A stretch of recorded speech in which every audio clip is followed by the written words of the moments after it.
বন্ধুরা, আমি প্রকৃতি চ্যানেলে তোমাদের আরও একবার স্বাগত জানাই। আজ আমরা দর্শনের একটা বড় বিষয় সাবস্ট্যান্স নিয়ে কথা বলবো। আমরা আলোচনা করব বাস্তবতা কী দিয়ে তৈরি তার দার্শনিক ধারণা নিয়ে। শুনতে অনেক গভীর লাগছে, তাই না?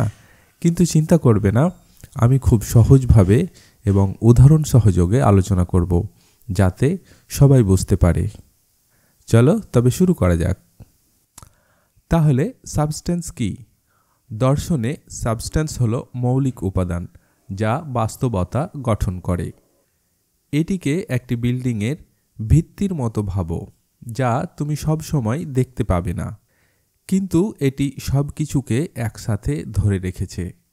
অন্তত কিছু দার্শনিক এমনটাই ভাবে, তবে সবাই এমন ভাবে না। বস্তুত শতাব্দী ধরে এই ধারণা নিয়ে দার্শনিকদের মধ্যে তর্ক বিতর্ক চলে আসছে, এবং এখানে আমরা 6 জন দার্শনিক Aristotle, Descartes, Spinoza, Locke, Immanuel Kant এবং ডেভিড হিউমের দৃষ্টিভঙ্গি দেখব, এবং সবশেষে এ বিষয়ে আমার মতামত তোমাদের সঙ্গে শেয়ার করব। চলো শুরু করি অ্যারিস্টোটলকে দিয়ে, যিনি শুরুর দিকের এবং সবচেয়ে প্রভাবশালী দার্শনিকদের একজন। অ্যারিস্টোটল বলেছিলেন যে সাবস্ট্যান্স হলো যা কিছু করে তোলে। উদাহরণস্বরূপ একটি গাছের কথা ভাবো। গাছের সাবস্ট্যান্স হলো এর সারমর্ম, এর ইসেন্স, যা এটিকে একটি গাছ করে তোলে, একটি পাথর বা বিড়াল নয়। অ্যারিস্টোটল আরও বলেছিলেন যে সাবস্ট্যান্সের দুটি অংশ, পদার্থ বা শারীরিক উপাদান এবং আকৃতি বা গঠন বা নকশা। সুতরাং একটা গাছের জন্য পদার্থ হলো তার কাঠ এবং আকৃতি হলো তার শেকড়, পাতা, ডাল ইত্যাদির সংগঠন। উভয় ছাড়া তুমি একটি গাছকে পাবে না। চলো এক লাফে আমরা 17শো শতাব্দীতে এগিয়ে যাই। আমরা রেনে ডেকার্টের সঙ্গে দেখা করি। রেনে ডেকার্টের এ বিষয়ে একটা ভিন্ন দৃষ্টিভঙ্গি ছিল। তার মতে সাবস্ট্যান্স দুইটি, একটি হলো মন এবং দ্বিতীয়টি হলো পদার্থ। মন হলো চিন্তার সাবস্ট্যান্স, এটি তোমাকে তুমি করে তোলে। পদার্থ হলো শারীরিক উপাদান, যেমন তোমার শরীর বা এই মাইক্রোফোন। ডেকার্ট বিশ্বাস করতেন যে এই দুটি সাবস্ট্যান্স সম্পূর্ণ আলাদা। এই ধারণাটিকে দ্বৈতবাদ বলা হয়। এখন বারুচ স্পিনোজা সম্পর্কে কথা বলা যাক, যিনি ডেকার্টের সাথে একমত ছিলেন না। স্পিনোজা বলেছিলেন যে না, শুধুমাত্র একটি সাবস্ট্যান্স রয়েছে এবং তিনি এটিকে ঈশ্বর বা প্রকৃতি বলেছিলেন। স্পিনোজার জন্য মহাবিশ্বের সব কিছু, তোমার চিন্তা, তোমার শরীর, আকাশের তারা, এমনকি এই মাইক্রোফোন, সব সেই বড় সাবস্ট্যান্সের অংশ। সুতরাং আলাদা মন এবং শরীরের পরিবর্তে সব কিছু একটা বিশাল অসীম সাবস্ট্যান্স হিসেবে সংযুক্ত। এরপর আসি জন লক এর কাছে। লক অভিজ্ঞতা নিয়ে সব কথা বলতেন। তিনি বলেছিলেন যে যখন আমরা একটা বস্তুকে দেখি, যেমন এই আপেল, আমরা এর গুণাবলী দেখি, এর রং, এর আকৃতি, এর টেক্সচার ইত্যাদি। কিন্তু লক প্রশ্ন করেছিলেন, এই সমস্ত গুণাবলীকে একসাথে কে ধরে রাখে? এবং এর উত্তর তিনি দিয়েছিলেন এইভাবে যে এগুলোকে যে ধরে রাখে সেটাই হলো সাবস্ট্যান্স। তিনি এটিকে কিছু একটা যা আমি জানি না বলেছিলেন, কারণ যদিও আমরা আপেলের রং দেখতে পাই এবং এর টেক্সচার অনুভব করতে পারি, আমরা আসলে সাবস্ট্যান্সকে দেখতে বা জানতে পারি না। জন লকের কাছে এটি একটি অদৃশ্য আঠার মতো, যা সব কিছুকে ধরে রাখে। এখন আমরা ডেভিড হিউম সম্পর্কে কথা বলবো, যিনি চূড়ান্ত সন্দেহবাদী ছিলেন। হিউম লকের অভিজ্ঞতাবাদকে আরও এগিয়ে নিয়ে গিয়েছিলেন। তিনি প্রশ্ন তুলেছিলেন যে আদৌ সাবস্ট্যান্স ধারণার কোনো প্রয়োজন আছে কি নেই। হিউম যুক্তি দিয়েছিলেন যে আমরা যা কিছু জানি তা আমাদের ইন্দ্রিয় থেকে আসে। আমরা রং, আকৃতি এবং টেক্সচার দেখি, কিন্তু আমরা কখনোই কোনো অন্তর্নিহিত সাবস্ট্যান্স প্রত্যক্ষ করি না। সুতরাং হিউমের জন্য সাবস্ট্যান্সের ধারণা কেবল মনের একটি অভ্যাস।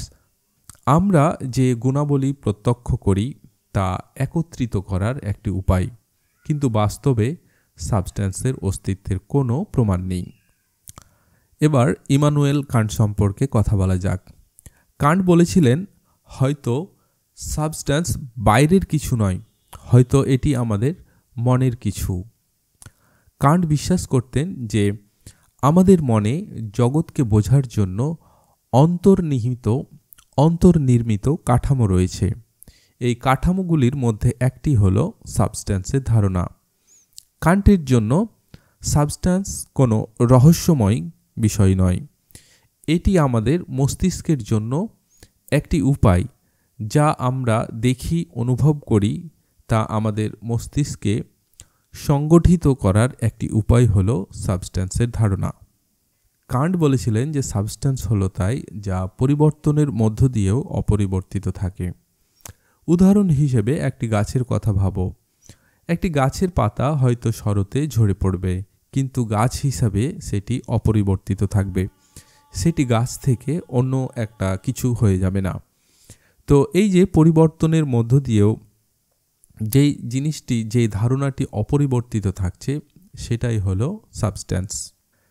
এবার এ বিষয়ে আমার ধারণা তোমাদের সঙ্গে শেয়ার করব। এক্ষেত্রে আমার ধারণাটিকে যদি একটি বাক্যে প্রকাশ করতে চাই, তাহলে সেটি হবে এরকম যে নাথিং ইজ ফান্ডামেন্টাল, কোনো কিছুই মৌলিক নয়। অর্থাৎ বিশ্বজগৎ বহুর সমন্বয়ে এক অনাদি বৃহৎ সংগঠন। সেই সংগঠনের বহু একে অপরের সঙ্গে অবিচ্ছেদ্য সংগঠনে আবদ্ধ। উদাহরণ হিসেবে চেতনা জড়বস্তুর সঙ্গে, জড়বস্তু স্পেসের সঙ্গে, স্পেস সময়ের সঙ্গে অবিচ্ছেদ্যভাবে জড়িত। এই অবস্থায় বিশ্বজগতের কোনো একটি আসপেক্টকে বা কোনো একটি দিককে সব কিছুর ভিত্তি ভাবার কোনো অবকাশ নেই।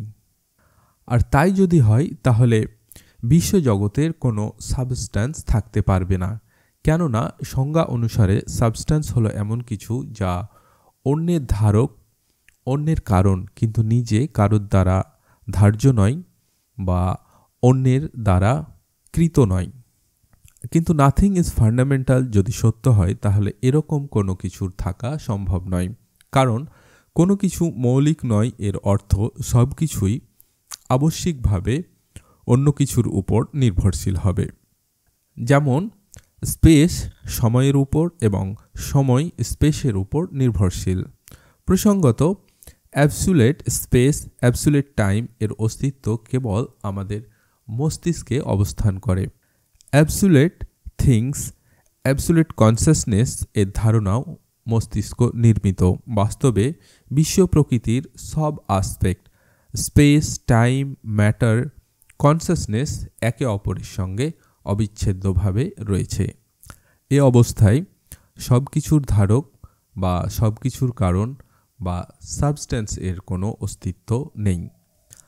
তাহলে সংক্ষেপে বলতে গেলে অ্যারিস্টটল ভেবেছিলেন যে সাবস্ট্যান্স হলো জিনিসের সারমর্ম বা ইসেন্স, যা পদার্থ এবং আকৃতি দিয়ে তৈরি। ডেকার্ট বলেছিলেন যে দুটি সাবস্ট্যান্স আছে, মন এবং পদার্থ। স্পিনোজা বিশ্বাস করতেন শুধুমাত্র একটি সাবস্ট্যান্স রয়েছে, ঈশ্বর বা প্রকৃতি। লক ভেবেছিলেন সাবস্ট্যান্স হলো অদৃশ্য আঠা যা গুণাবলীকে একসঙ্গে ধরে রাখে। হিউম বলেছিলেন সাবস্ট্যান্স হলো মনের একটি অভ্যাস, এটির অস্তিত্ব নাও থাকতে পারে। কান্ট বলেছিলেন সাবস্ট্যান্স হলো একটি মানসিক কাঠামো যা আমাদের জগৎকে বোঝার ক্ষেত্রে সাহায্য করে। আর আমি বললাম নাথিং ইজ ফান্ডামেন্টাল, সুতরাং সব কিছুই কোনো না কোনো কিছুর উপর নির্ভরশীল, ফলে আত্মনির্ভরশীল সাবস্ট্যান্সের অস্তিত্ব অসম্ভব। তাহলে তোমরা দেখলে যে বাস্তবতা কি দিয়ে তৈরি, তার ভিন্ন ভিন্ন দৃষ্টিভঙ্গি, ভিন্ন ভিন্ন উত্তর রয়েছে। এখন তোমার জন্য একটি মজার প্রশ্ন, যে সাবস্টেন্স সম্পর্কে কোন দার্শনিকের ধারণা তোমার কাছে সবচেয়ে বোধগম্য, এবং সাবস্টেন্স বলে সত্যি কি কিছু আছে, নাকি এটি শুধু আমাদের মনের সংগঠনের একটি উপায় মাত্র? মন্তব্যে আমাকে জানাও, আমি তোমাদের মতামত শুনতে আগ্রহী। এই রকম প্রশ্নের উত্তর পেতে সাবস্ক্রাইব করতে ভুলো না। দেখা হবে অন্য কোনো ভিডিওতে। সেই পর্যন্ত সবাই ভালো থাকবে। ধন্যবাদ।